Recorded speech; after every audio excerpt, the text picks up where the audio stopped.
Assalamualaikum warahmatullahi wabarakatuh. Nah, di video kali ini saya akan menjelaskan atau memaparkan tentang kekuatan pasangan dan masalah dalam komunikasi.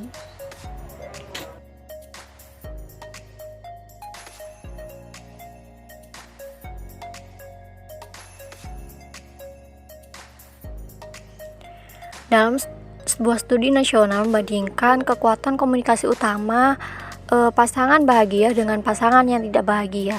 Nah, peneliti menemukan bahwa pasangan yang bahagia 6 kali lebih mungkin daripada pasangan yang tidak bahagia. Nah, sebagian besar pasangan yang bahagia merasa bahwa pasangan mereka memahami mereka, tapi ini hanya 13% dari pasangan yang tidak bahagia.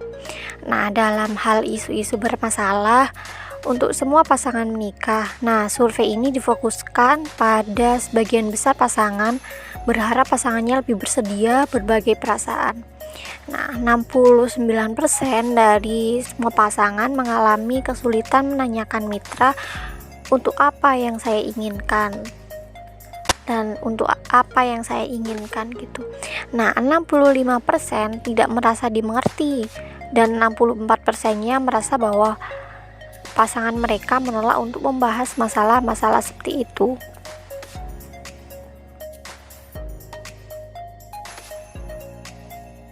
Kemudian selanjutnya kita melangkah ke perspektif tentang komunikasi. Nah, kesulitan komunikasi sering muncul ketika peserta memiliki gaya komunikasi berbeda. Nah, dalam hal ini perbedaan itu dibagi menjadi dua, yaitu perbedaan gender dalam komunikasi. Kemudian yang kedua adalah perbedaan budaya dalam komunikasi.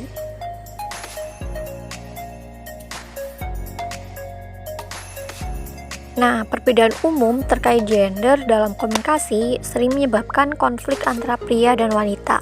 Nah, pemahaman yang lebih baik tentang perbedaan antara gaya ini dapat mengurangi beberapa gesekan antara pria dan wanita. Nah, salah seorang peneliti yang bernama Jantir merangkum apa yang diyakini oleh banyak otoritas perbedaan umum antara gaya komunikasi pria dan wanita. Nah, pria sering menggunakan percakapan dengan cara yang kompetitif, mungkin untuk membangun dominasi dalam hubungan. Sedangkan wanita cenderung menggunakan percakapan dalam hubungan yang lebih afiliatif. Nah, wanita juga cenderung menggunakan perilaku mendengarkan yang baik, sedangkan pria tampaknya kurang fokus mendengarkan dan lebih fokus menanggapi. Laki-laki juga cenderung lebih banyak bicara tapi mengungkapkan kurang informasi pribadi tentang diri mereka sendiri.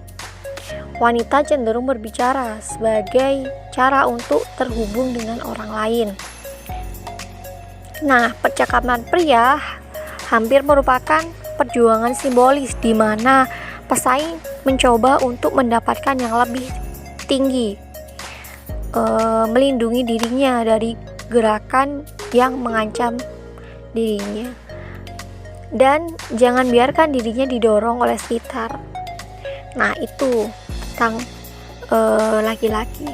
Nah, oleh karena itu pria lebih tidak nyaman membicarakan perasaan daripada wanita, karena perasaan bisa diartikan sebagai tanda kelemahan, dan wanita cenderung mendekati dunia bukan sebagai individualis yang bersaing dan independen, tetapi sebagai individu yang saling berhubungan erat satu sama lain.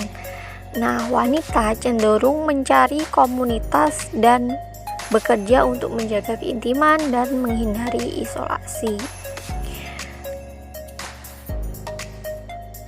Nah, meskipun kita atau wanita tampaknya perlu memiliki rasa kemandirian dari orang lain dan rasa keintiman dengan orang lain. Nah, pria condong ke arah kemandirian dan wanita condong ke arah keintiman. Nah, semakin besar perbedaan gaya komunikasi antara seorang pria dan seorang wanita, semakin besar potensi kesalahpahaman. Nah, seorang wanita membutuhkan kedekatan secara alami, ingin memberitahu pasangannya kemana dia pergi, siapa dia akan bersama, dan kapan dia akan kembali. Mungkin itu sebabnya laki-laki yang disosialisasikan untuk mengejar kekuasaan dan kontrol, dan cenderung lebih menekan pada kemandirian daripada dilakukan oleh wanita.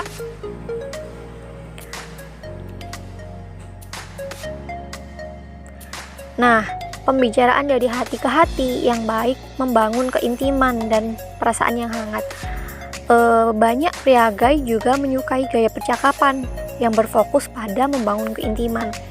Ketika topiknya adalah politik, olahraga, dan kontroversi lainnya yang dapat diperdebatkan dengan penuh semangat, pria memimpin diskusi. Nah, pembicaraan yang berorientasi pada kinerja ini sebenarnya bukan tentang membangun keintiman, tetapi tentang mengklarifikasi siapa yang memiliki kekuatan. Begitu. Nah, pria juga cenderung fokus pada solusi untuk masalah, sedangkan wanita fokus pada berbagi apa yang mereka rasakan tentang masalah itu. Nah, karena perbedaan fokus ini, pria sering merasa bahwa wanita hanya membicarakan masalah, bukan tertarik pada penyelesaiannya. Dan wanita sering merasa frustasi dan disalahpahami.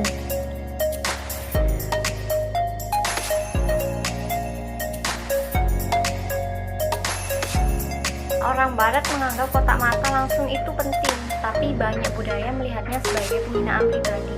Nah, menyampaikan kurangnya rasa hormat di Jepang misalnya saat gemeteran tangan atau membungkuk, dan terutama saat berbicara, penting untuk sekali melirik wajah orang lain. Tetapi seseorang malah fokus pada suatu apa yang ada di depan mereka, contohnya karpet atau meja. Nah, dalam kata-kata salah satu perwakilan elektronik Amerika, ia mengatakan bahwa selalu jaga agar sepatu Anda tetap bersinar di Tokyo. Anda bisa bertaruh banyak orang Jepang yang Anda temui dan akan memperhatikan mereka. Nah, di sebagian besar negara Latin, dari Venezuela hingga Italia, abrazo atau pelukan adalah hal yang biasa sebagai jabat tangan. Nah, pria memeluk pria, wanita memeluk wanita, pria memeluk wanita. Nah, dalam bahasa Slavia, salam ini lebih baik digambarkan sebagai pelukan beruang, atau di Prancis salam pipi ke pipi adalah umum di antara pria dan wanita. Nah, tradisional membungkuk dari pinggang adalah salam standar untuk orang Jepang yang tidak suka sentuhan biasa. Nah, banyak orang Amerika menganggap bagaimanapun mereka merasa tidak nyaman dengan membungkuk tadi. Nah, dalam bahasa Jepang itu bisa diartikan sebagai saya menghormati pengalaman Anda atau saya menghormati kebijakan Anda.